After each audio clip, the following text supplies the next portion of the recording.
शाम प्राची टीवी पर सीरियल देख रही होती है, तभी उसकी सास वहाँ आती है। अरे सीरियल में तो ऐसे मग्न है जैसे आज रात का खाना पड़ोसी आकर बनाएंगे।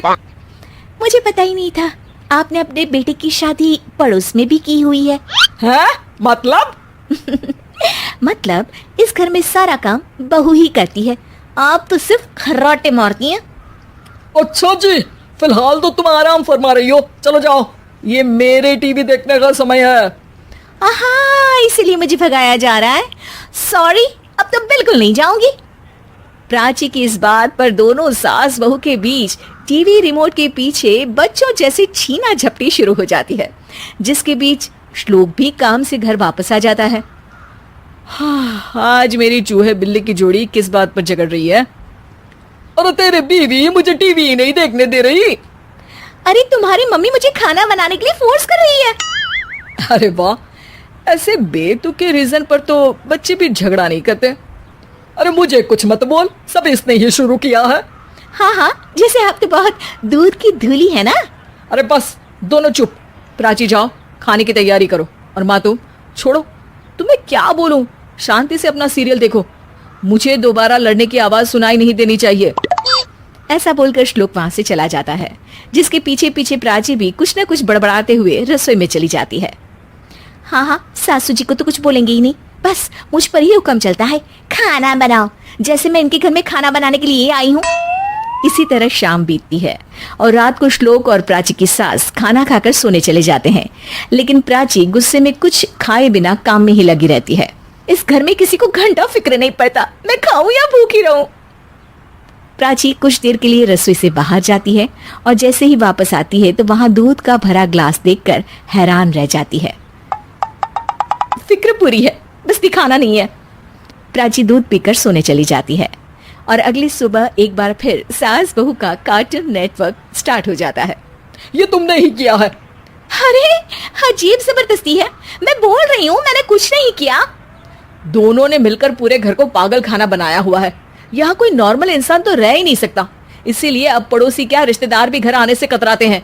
और सुन बेटे, तू भी चंगा, तेरी माँ भी चंगी, तेरी बीवी भी चंगी, रिश्तेदार।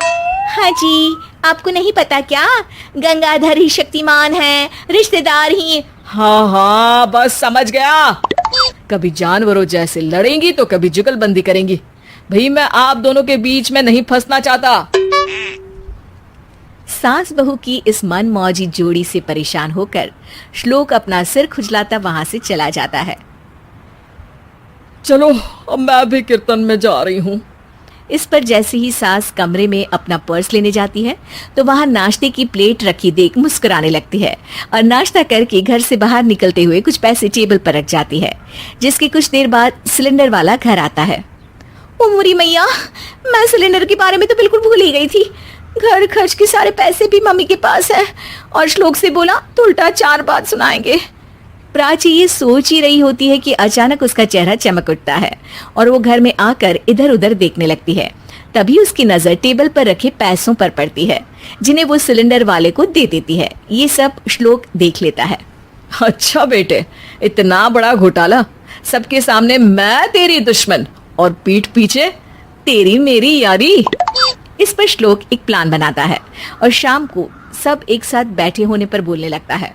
माँ, तुम दोनों की बहुत लड़ाई होती है, इसलिए मैं सोच रहा हूँ कि प्राची को उसके घर छोड़ाऊं, इससे वो भी खुश रहेगी और तुम भी। अचानक श्लोक की ये बात सुनकर सास बहू शौक से उसकी तरफ देखती हैं। अरे ऐसे कैसे घर छुड़ाओगे, मुझे कहीं नहीं जाना। अरे तुमने बोला नहीं पर मैंने सुन लिया, तुम्हें मम्मी के साथ रहना अच्छा नहीं लगता, मुझे पता है।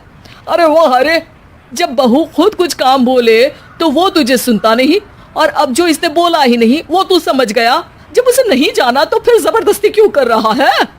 अच्छा, फिर आपको मौसी के घर छोड़ाता हूँ। बस अब आप दोनों एक घर में एक छत के नीचे नहीं रह सकती। मैं इस टॉम एंड जेरी की जोड़ी को और नहीं झेल सकता। है? ऐसे कैसे नहीं रह सकते?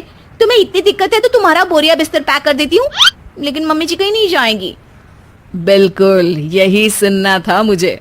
अगर दोनों में इतना ही प्यार है फिर हर वक्त ये लड़ाई का नाटक क्यों करती हो?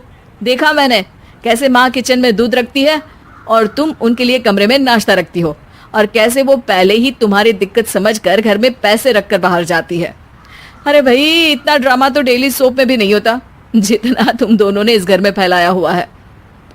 तू हमें टॉम एंड जेरी बोलता है ना, तो याद कर वो दोनों भी एक दूसरे को बाहर वालों की बुरी नजर से बचाने के लिए हमेशा सबके सामने लड़ते थे, लेकिन अकेले में दिक्कत के समय मदद भी तो करते थे। बस हमारा रिश्ता भी कुछ ऐसा ही है। और वैसे भी अगर सास बहू में तू मैं नहीं होती तो दुनिया वालों को कहानियां कैसे मिलेंगी?